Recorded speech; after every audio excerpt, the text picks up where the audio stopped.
From closing deals to opening minds, this is the Mr. D podcast. I'm Omar Andreasen, and we're about to get real about real estate, success, and the grit that it takes to build your best life. Let's dive on in. Hey everyone, how you doing? Thank you so much for coming back on to the Mr. D podcast show. Today, I want to introduce you not only now to a person who's kind of, in my opinion, has become a friend, but also to also a business partner. So Nick Williams is on here. So Nick, just wanted to thank you so much for joining us today. Really appreciate you taking time out of your day. Where are you today coming from? I appreciate that, brother. And first of all, thank you for having me on. I definitely consider you a personal friend as well.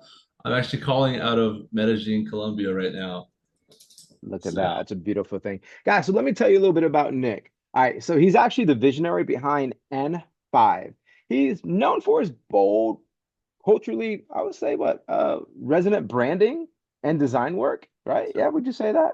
that's fair to say. Yeah, all right. I mean, and it's like, you know what? And I got to say this, with your extensive experience in visual communication and art direction, Nick, I believe, has actually established himself at and N5 as a leader when it comes to blending strategic thinking with artistic innovation. All right. And one of the things I got to say about Nick is that his work actually continues to position N5 as a standout force when it comes to the designing world and mostly focusing on delivering narrative, clarity, and visual excellence. Mm. Would you say I'm a kind of spot on there about that, brother? That's beautiful. Yeah, well said. Honestly, man, just try to do things a little different. Like, I think so many people out there are positioned to look like this cookie cutter brand. And I believe at the end of the day, like the brand is what separates you and makes you unique. And so if we can kind of take that vision of where someone's trying to take the business and turn it into some digital art, um, yeah, the better off the client's going to be. So So you know what? It's funny that nowadays sometimes you hear that. Um, well, let's talk about my industry, the real estate industry, right? And usually now in the real estate industry, you have you have the companies like Luxury Presence, you have the companies with the CRM that has their web page in the back that you can link to, and then you have someone like yourself. Uh, what's the difference? And pros and cons.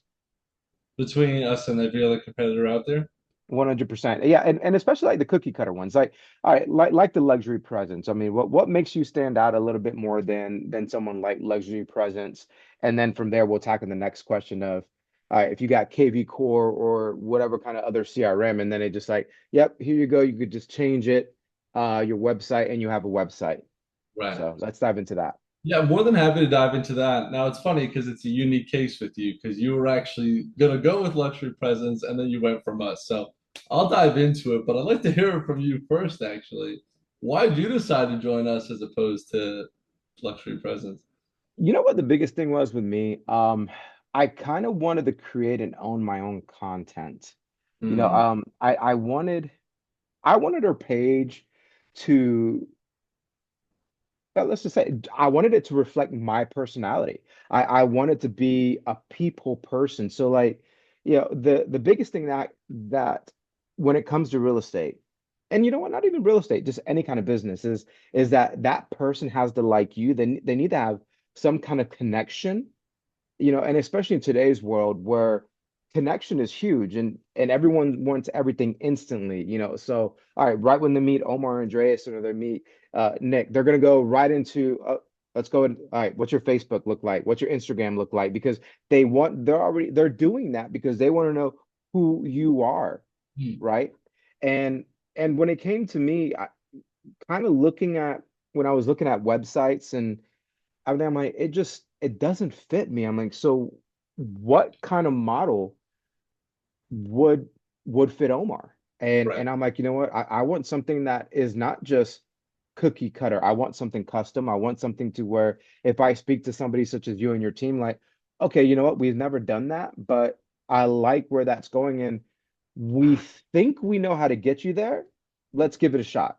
Instead of No, we don't do that. Or if we do that, it's going to be an extra $3,000 or $4,000 for us to do that because now you're taking us completely out of our box. And I didn't want a box. I wanted to punch through the box. I wanted to make my own box. But then, like, even when we were talking about before, on top of making my own box, is just like technology and business and everyone evolves. I want to look at this website every quarter to see, okay, what is it now that we can improve that's brand new in technology or something else that we can really make our clients or even our agents or whoever it is that's looking at our site to make it feel like, wow, okay, the education that Omar's providing on the site is amazing. All the information Omar's providing for me to go with him and his team to buy or sell or develop whatever. So I kind of wanted to be first the introduction of us before you get the real introduction of us. So to answer your question, very long answer by the way, is because you were able to give me that, offer me that, but at a reasonable price at the end of the day. I appreciate that. And I Yeah. also believe like people buy how they sell. And so one thing I think you and I really hit it off at the beginning was just like that personal touch and personal connection. And I'll get into answering your question on how we're different, but like, I mean, dude, as soon as you and I got this signed up, ready to roll, within a week, you and I were having a beer together in Florida. And so like, I don't think you get that with anyone else. Like, show me someone that can deliver at the quality we deliver, but still getting direct access to the founder and the senior designer. And so you're getting the head of each division in the company to really bring your vision to life. And another thing we do, which I'm actually surprised most agencies don't offer this, especially in my space with like luxury presence, agent image, is the copywriting on the website. Like no one thinks with SEO in mind first. Like if you're not going to get traffic to your website, it's like you could have a beautiful site, but it's like a five-star hotel in the middle of the desert. Like if no one's going to see it, then what's the point? Right. And so that's definitely something we lead with that not a lot of other agencies do. And I think really just that personal connection that you and I have, like you alluded to this earlier, but yes, you're a client, but you're also someone I consider a personal friend. And, I'm blessed to say I have that with most of my clients. And so I believe just leading with that is what is currently our biggest separator for sure. No, yeah, you know what, and I agree with you. Customer service by far is something that stands out more than anything else. Yeah, because we're always going to have that difficult client or whatever it may be, but as long as you know how to deal with that person, I think that's the hardest part when it comes to businesses, any kind of business, is you have to first learn how to be a human first and understand that, okay, maybe perfect example. I have a client that calls me almost every single day and we had them under contract, but then they decided to get out, take the property off the market, and they're not the easiest client, but then I already know how to. I'm a calm person, so I can sit there and just like today, this morning, I spoke to them. They sent me like a nasty text like they do every day, and then I take them back down again. Then I know it's gonna happen again. Then I take them back down again. And I think the great thing is that you just mentioned is the customer service and that you can speak to that one-on-one person and understand, hey, I'm human as well. I'm here, so I'm here to touch whatever your needs are so we can make sure that we get the business done correctly and that you trust me through this whole process, which when you told me you were coming down, you wanted to meet up, I'm like, dude, that's pretty awesome. So I definitely enjoyed that experience with you. That's for sure. I So thank you. appreciate it. I did as well. Thank you. Let's unpack that a little bit because like I love hearing how people like establish rapport and actually because like dude, your numbers are phenomenal. You're one of the top agents in Florida for a reason. However, I was surprised like you don't have a massive team, right? Like it's you and a couple other folks. Like how do you maintain that volume and consistency, but also managing those relationships? Because as you know, like clients can call you at 2 in the morning. They'll text you at the most random times throughout the day. So like kind of tell me how you manage that while still keeping up your production.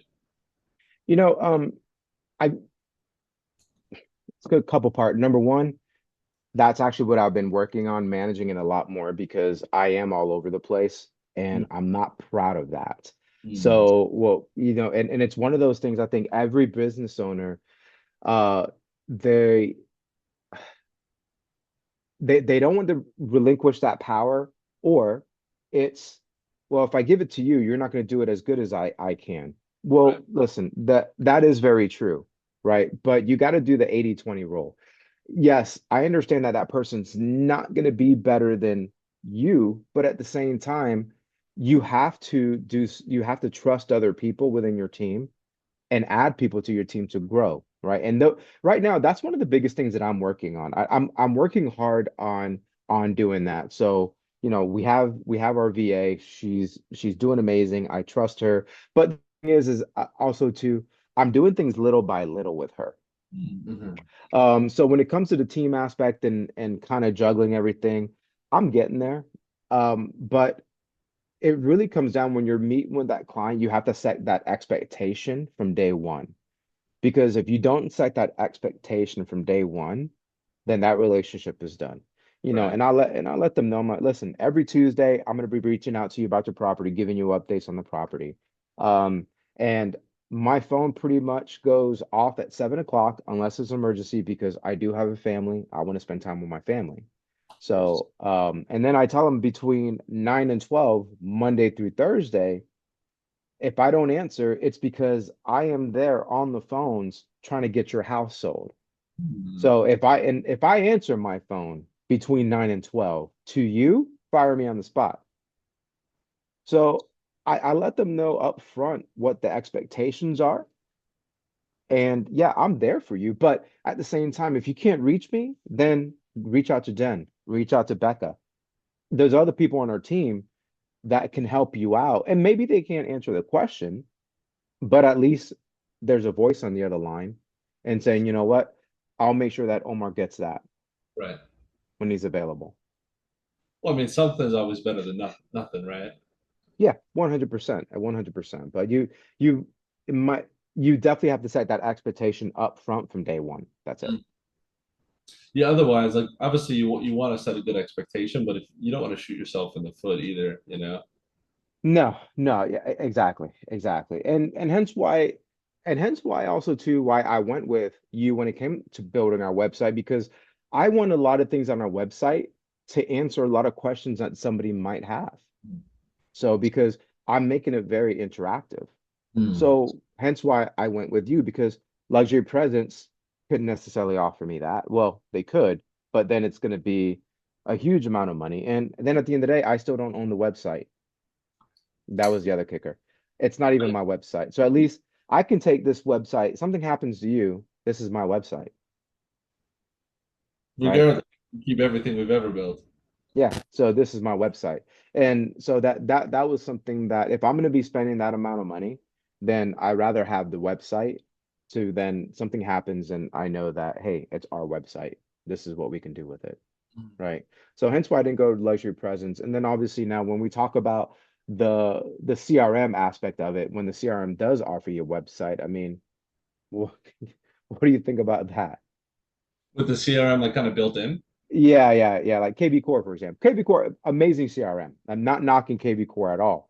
But they have like they already have everything set, cookie cutter, and that's it. Like here's your website.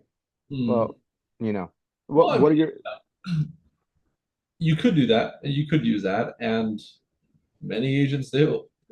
But back to talking about the brand, it's like, I believe perception is reality. And if someone was to view your profile online and you look like literally hundreds of thousands of other agents out there, then what's the separator?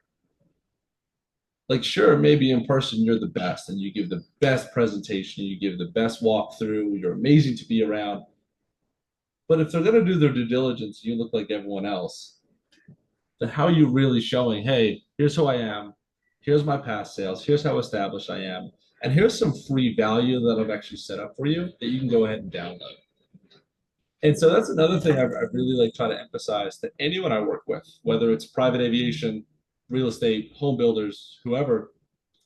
It's like set your website up as a resource. People don't care. Like it's important, yes, that you have past sales and you're showing that on your social media, sure, but like, god damn man, give some value. You know, like because like if you can get in front of someone when they're in the research stage and give them some value, they're probably going to go with you when it comes time to make a decision. No, I like that. I like that. So I think you hit those points really well on why do agents really need to build their brand, Mm. you know, because they need to stand out and you need nowadays you need to go that extra effort, whatever that whatever that may be within your industry, Mhm. right? Speaking of the industry, man, tell me what kind of because you've been in this game how long now? 18 years? 18? Yeah, I've been back and forth in real estate for 18, but we finally buckled down because and mind you, when I say within the industry, I mean all the way from like property management, and then actually real estate itself, like what we're doing now, 5 years. But yeah, but been in the industry, been around it now for 18 years. I mean, it's something that I decided that I loved and I wanted to do. And I started in property management and through there, I mean, I've learned a lot through property management.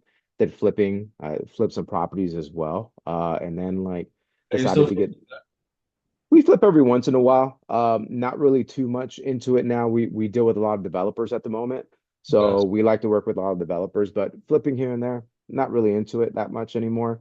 I'm now you know, and it's funny because one of the developers told me, he goes, well, listen, he goes, nothing, not knocking flipping at all, or even building, even if you buy a lot and build one house, he said, but understand this you have to do the same exact thing to build one house or to even do a flip to certain things than if you had to build 50, 60, 80, 90, or 100.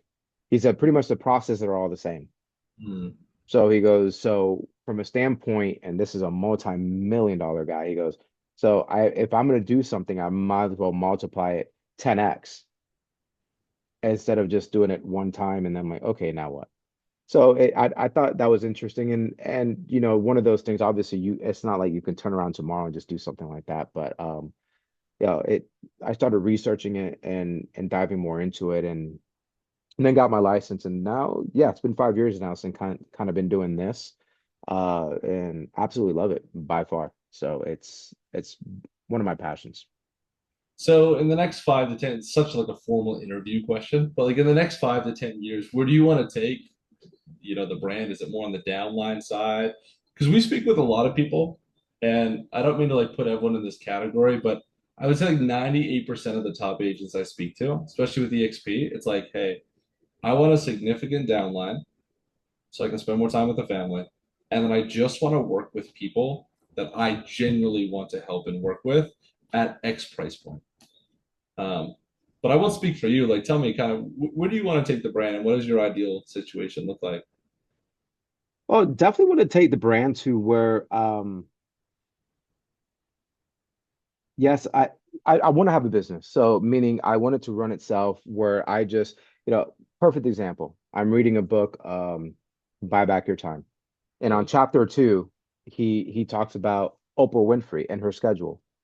And she talks, and you know, Winfrey wakes up between 7 to 8.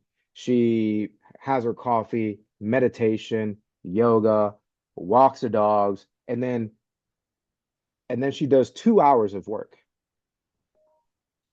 And then from there, she spends the rest of the day on herself again. So that right there, if you had to tell, you know, that's what I want. I want that lifestyle where all our systems are running at such an amazing altitude, where everything's just so smooth that I only have to spend 2 to 3 hours with my main people just to check in and make sure everything's good. What is it you need from me? And then from there, go back to enjoying my life because then I built an amazing team behind me. But then at the same time, I want to make sure that team behind me that they also have the same experience. I would want them to achieve that as well. So whatever that may look like for them, because at the end of the day, everyone's vision is going to be different, right? right. But yeah, definitely want that lifestyle like Oprah, where she could sit back, really enjoy and work on her, because that's where she comes up with all these great ideas when she is just spending that time with her meditation outside working out etc and then her time blocks those 2 hours and gets that done from everything that she's been working on number one. Number two, as far as the brand, I mean, I want us to be all the way through the United States, and where where if you can call us from California, from Texas, from New York and New Jersey, Philadelphia, wherever that we're there. So our brand is pretty much in unison all the way through. And I want our brand to come through on YouTube. I want our brand to come through the podcast. I to me, everything and anything. I was just listening to Mr. 10X himself. Oh, And really? and yeah, and you know what he was talking about just that, get known. Hmm. And it's funny because he was sitting there saying, well, those people, what if you don't want to get known, he said, you know what, that's selfish of you. That's selfish of you. Because why are you thinking so small? Right. It is. Because why not get known?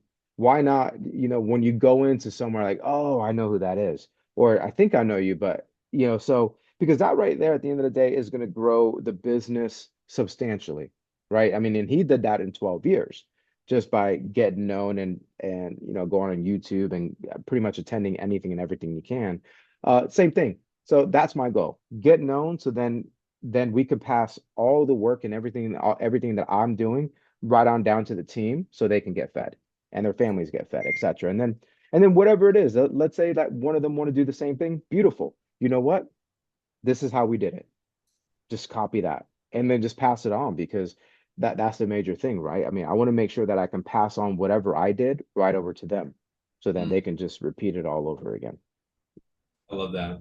Yeah, it's the key to I believe, and one of my mentors says this, that the key to delegation is your processes, not your people. And I think so many entrepreneurs look at the business and say, oh, I have a people problem, or Susie's not showing up, or Jack's not doing the work. But it's like, as an entrepreneur, I think we should take responsibility for everything. And it's like, is it the people that are broken, or is it the process and the system that's broken? Because I It's think funny. It's show funny up you say that. and they're It's in. Go ahead.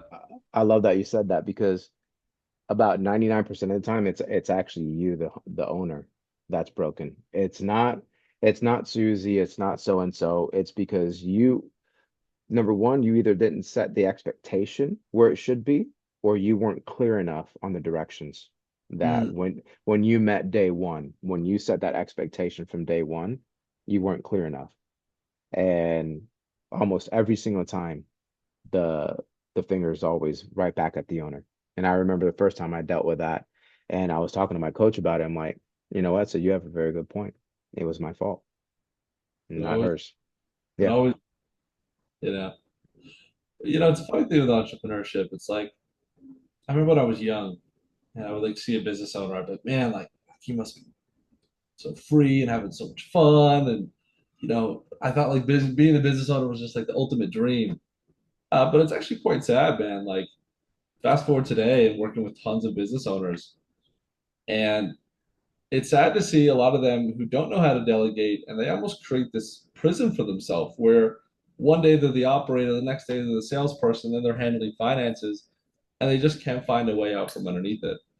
And so, to your point, like buying back your time and learning how to delegate, I believe every great entrepreneur is just a master delegator. I would 100% agree with that. So, kind of leaning into it. So, question, what do you think is the most important skill anyone in sales needs to master? It's a tough one. Well, I would say two, but if I would, like, especially sales, like a pure sales guy, because I love it. Like, there's nothing I love more than like a skilled salesperson, especially coming from Grant Cardone's team and stuff. Like, I find it so admirable when someone knows how to sell. That I would say prospecting, man, filling up that damn pipeline. Like, you could be the best closer in the world, but if you don't have anyone in front of you to close, then what the hell is the point? Right? And as the saying goes, like a blind squirrel can find a nut. Like if you have such a big fucking pipeline, man, you'll get business no matter what. Yeah, no, I like that. I would definitely agree with you on that because especially, the market that we're in right now, you have what not I think it was 97% of agents last year didn't even close one transaction. Zero. 90%, really. 97%. And that's massive. That's huge. And now same thing. I think it was like 87% of agents first quarter didn't close one transaction. Mm, So you're seeing a lot of agents exit because they don't have it's not that they don't have that skill. In my opinion, they weren't taught that skill. Mm. because it is a skill that needs to be taught. And a lot of people, and sometimes, I mean, I've been there when you teach these agents and they're like, oh, well, this is just cold calling. Everything's cold calling.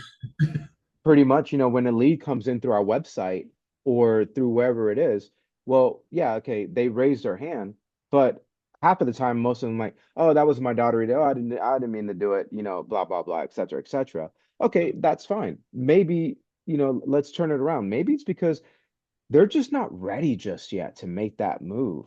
But at the same time, that doesn't mean just forget about them. So if that's the case, then make sure that you have them on a drip campaign. Mm. Text them, call them, send them emails, have them put them on your newsletters.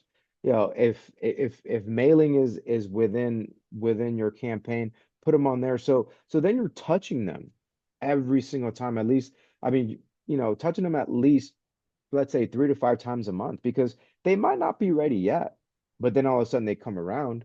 I mean, I don't know how many times I've talked to somebody and I sat down with them in a listing appointment, and then I had one guy, it took 2 years Wow. before he was finally, but at the end of the day, I kept on following up with him, checking in, inviting him to events that we have, etc. So, and usually what we do is, all right, once we speak to that person, then depending we gauge where they are. And then from there, that's where we decide, okay, well, how do we keep interaction with this person? Meaning, do we just call them now every 2 to 3 months? But then they're gonna get touched on they're gonna get updated of what's going on in the market. They're gonna get a newsletter. We're gonna put them on our home bot. I mean, so either way, they're always gonna be getting touched Mm. by some part of our system, but then physically when it comes to, hey, pick up the phone or text them or send them a video message, then that's when you have to gauge that. And that's what that agent needs to have. That Mm. agent needs to understand that it's just because that person said no the first time doesn't mean that it's completely no. You don't know what's going on in their life, and they're probably not going to tell you because they don't know who the hell you are. They don't trust you yet. So you have to build that bond, you have to build that trust, and then just like anybody else, I remember one time when we owned a restaurant, we had this one kid that literally came in 13 times for a job. And we kept on like, we're not hiring, we're not hiring. I said, you know what, dude? The hell with it. We we don't have we don't have room for you, but I'm gonna bring you on because I love your persistence. And now he's actually become a very good friend of mine. And he actually met his wife there at the restaurant, and they've been married now. They got a kid, everything. We ended up selling his house for him. Oh, that's beautiful. Wow. So, but and it's one of those things that at the end of the day, that person's more than likely is going to respect the persistence and you checking in on them, but not checking in on them as a salesperson, checking in on them as a human being. And I think that is the major thing. If you understand to drop the salesy part and just be a human being and just know what questions to ask to help them. There's a huge difference between when you're speaking to somebody that's a salesperson and speaking to somebody that's almost like I guess like a sales doctor in a way, because they're trying to understand what it is that you need help with. And okay, maybe when you're not going to tell us everything now, completely understood. No worries. But I'm here if you need anything. Just reach back out to me, but understand that I'm going to be reaching out to you regardless in 3 months. So expect that call, text, whatever it is from me. So I love that. I absolutely love that. Yeah, the fortune really is in the follow up. And like you said, like people's circumstances, they change, right? Like someone not ready to go right there and then. And you even said to me some sales cycles are a year, 2 years, 3 years. Right. Just so to stay consistent and stay in front of them, when that time comes, you know who they're going to be going with. And I think the yeah, key, and to your point, to not have that like commission breath and reach out like a salesperson. One is like just be fucking genuine and interested in what they got going on. And two, again, come with some value. Hey, thought about you, want to give you this free market report. Or my team's throwing down an event, man. Whether you work with me or not, you're someone I consider a friend, would love to have you there. yeah, I mean 100%. So that I agree. Just be human. Just be 100% human. Now, in saying that, when it comes to an agent, I'm going to ask you this question: Sure. Is direct response marketing or brand building more effective? Which one's more effective? Direct response marketing or brand building, in your opinion?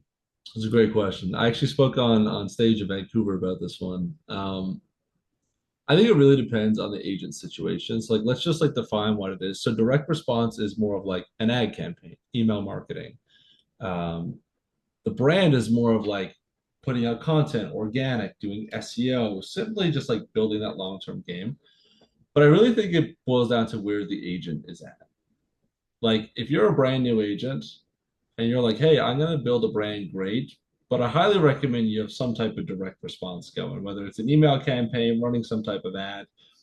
But the cool thing with branding is, and why over time I allude back to the brand as being the most valuable, is I almost picture it like this. And this is a great line from Alex Hermosi. He says, the longer you delay your ask, the bigger your ask can be. So it's like the larger the runway, the bigger the plane that can take off.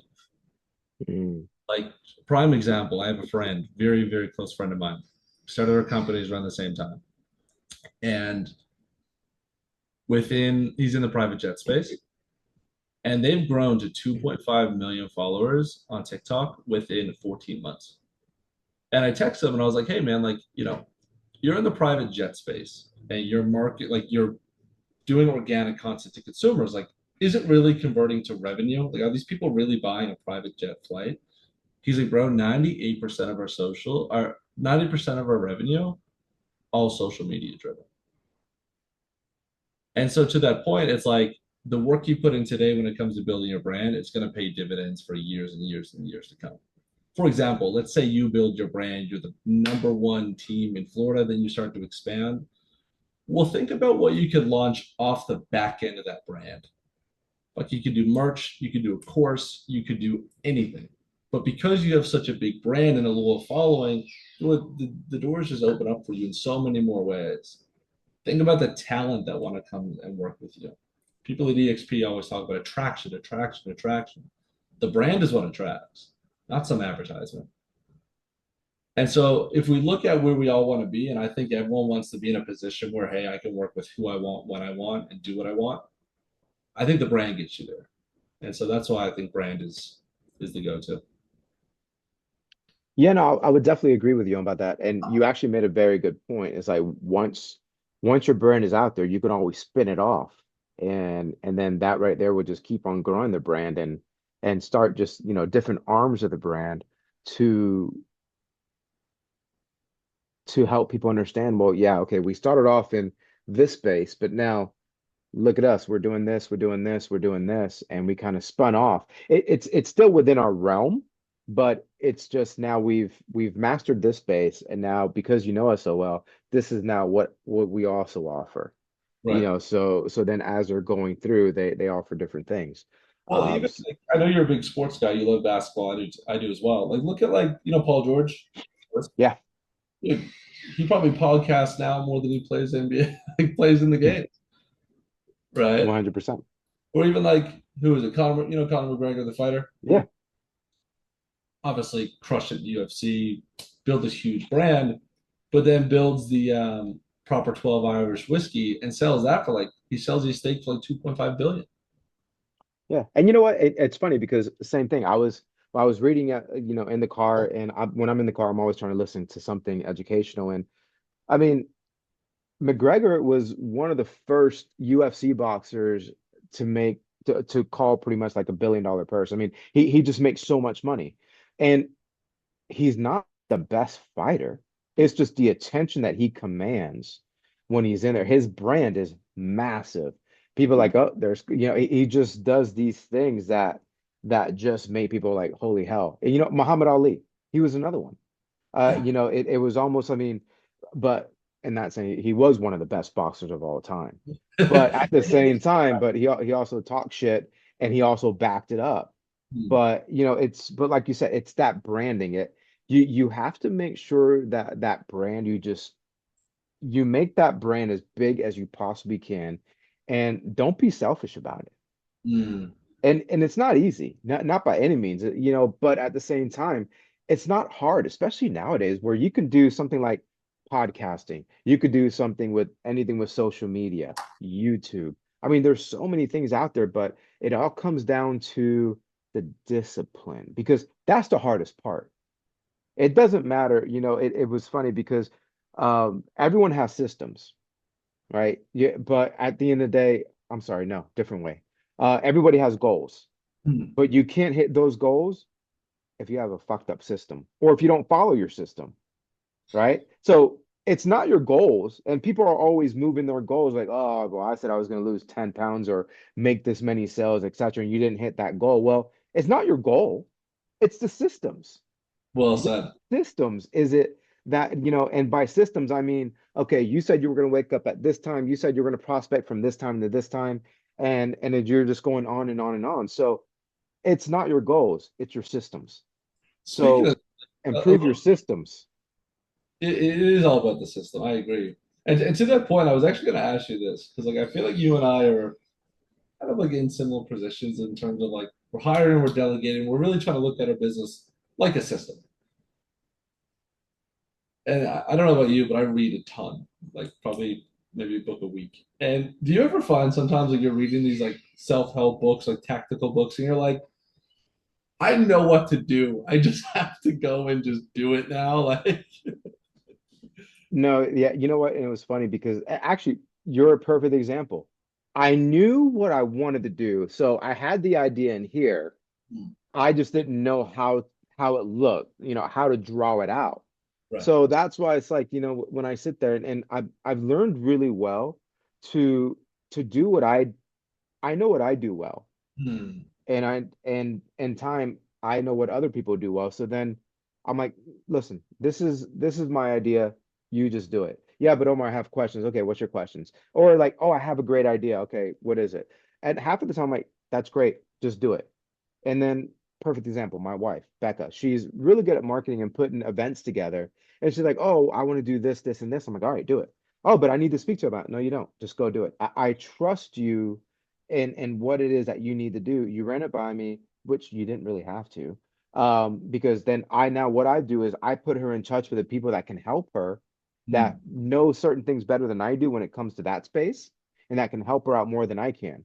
And I'm like, just do it. And sometimes she gets offended, and just like probably anybody else, because they want to be heard. And I'm trying to get that.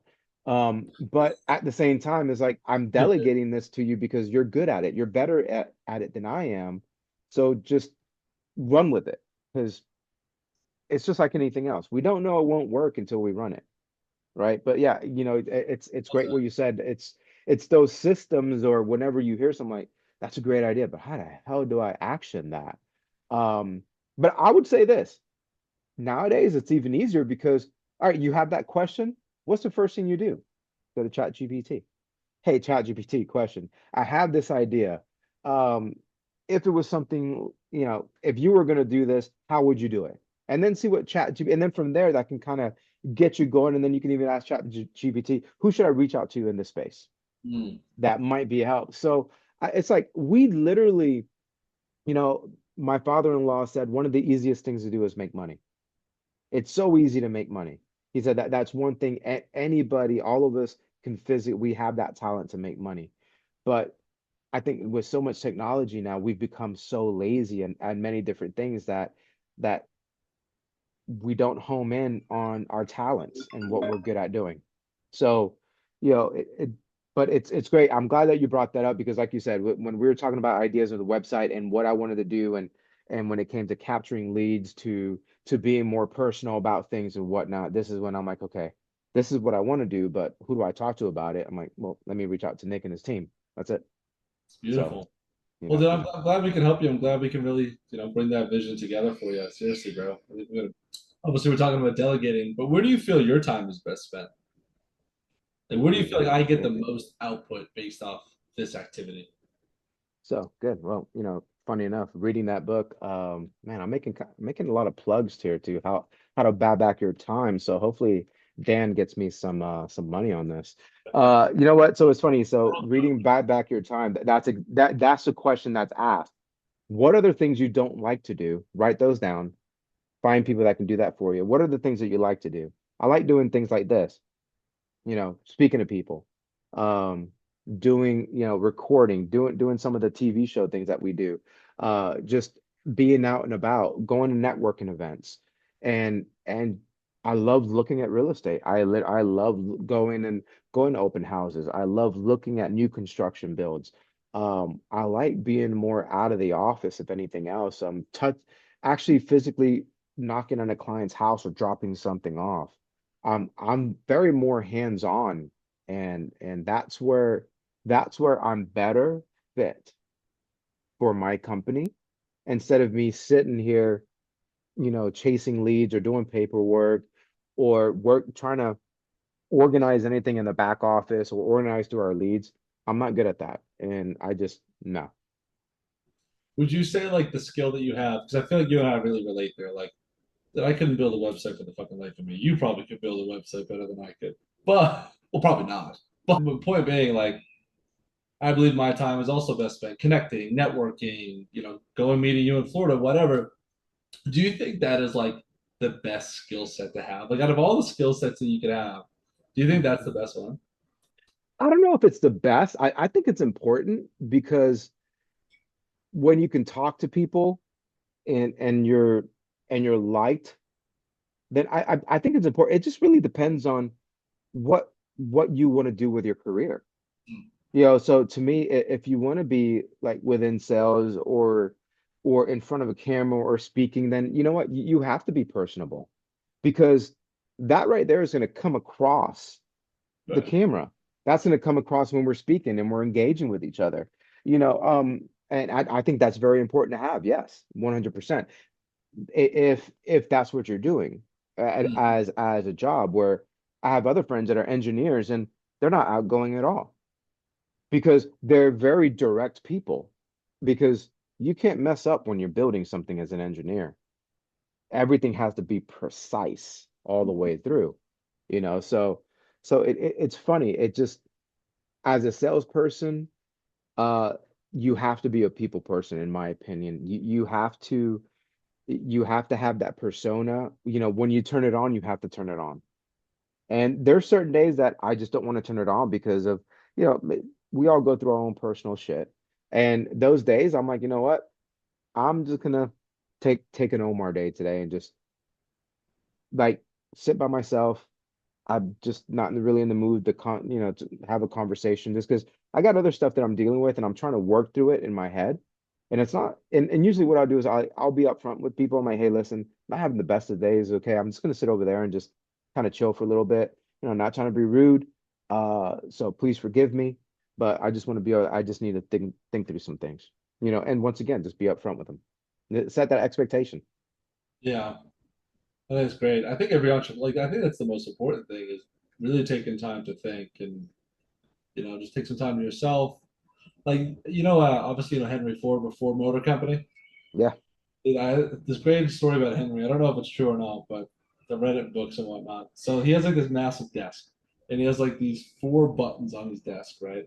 So one day he's like in an interview or something, and like publicly he's getting shamed. They're like, Henry, like you don't know anything about your cars. You don't know anything about the engineering and the specs and this and that. Like, what are you? What do you do?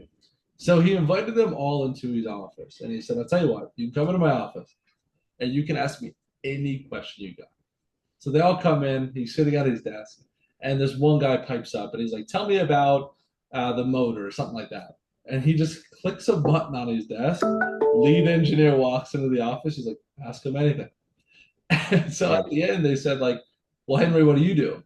He's like, "Well, I do the hardest job of all." He's like, "I think," Yeah.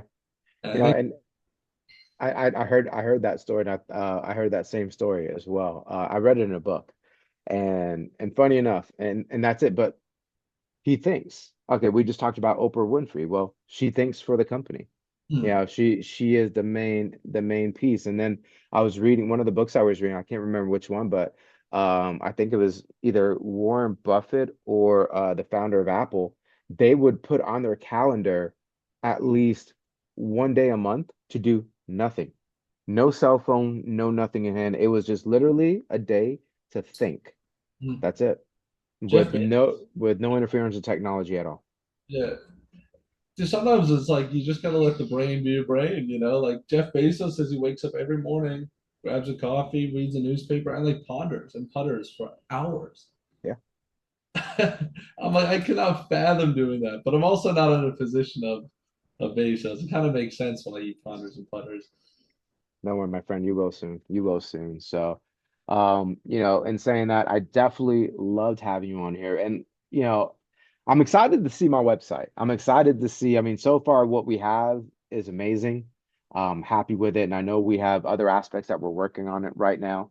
But I'm happy to see the finished product, to see what it looks like. Guys, if you're listening to this, listen, if you want a website done, whether it's real estate, air travel, I mean, what other kind of websites have you developed for people? What other Um, industries? Industries. Let me say that. yeah, like luxury aviation is a big one, of course. Um, Top agents, custom home builders, construction companies. All Um, right, how about if someone's trying to sell something like like they have a little shop at home or something? I mean, is that something that you can do? Something we could do. It's not really something we go into much. I will say like we are specialized for a reason because like you said, we spoke about this, and I'll let you wrap it up. But quality is everything, and I think if people are spread too thin, it really waters down your quality. Like Yeah. if you were getting a heart surgery, would you want to do it with a general practitioner or a heart specialist? Obviously, No, yeah, definitely. You want someone who's just a heart specialist and that's it. Yeah. exactly. So we try to go like very niche and just like really master our craft. I would say anything like luxury or like very top agents, custom home builders, stuff like that. That's our field. Okay. Yeah. Well, guys, listen, just wanted to thank you again, Nick, for having us on here. And what we're going to do is we're going to share Nick's website on there. We're going to share Instagram for Nick, how to get a hold of Nick. If it's something that you're definitely want to work on stepping up your game, all right. Start creating your brand. Reach out to Nick. So he's definitely working on our stuff right now. And that's why I wanted him on the show because as much as I want to keep him to myself, at the same time, I want him to be happy and make some money. And hopefully I brought you guys some value within this. So make sure you guys like, share, keep on following us. Nick, I wanted to thank you so much. Before we leave, is there anything else that you kind of want to say to the audience? Uh, just obviously you're in great hands with Omar, man. I just want to say to you personally, man, I really appreciate everything you're doing. I think it's incredible what you're doing with your brand, but more importantly, who you are as a person, man. So I appreciate you. Appreciate you having me on. Hopefully the audience got some value out of it as well. If there's any way I can help out, I'm more than happy to. Beautiful, beautiful. Nick, thank you so much. All right, guys, we're out. Whammo. Take care.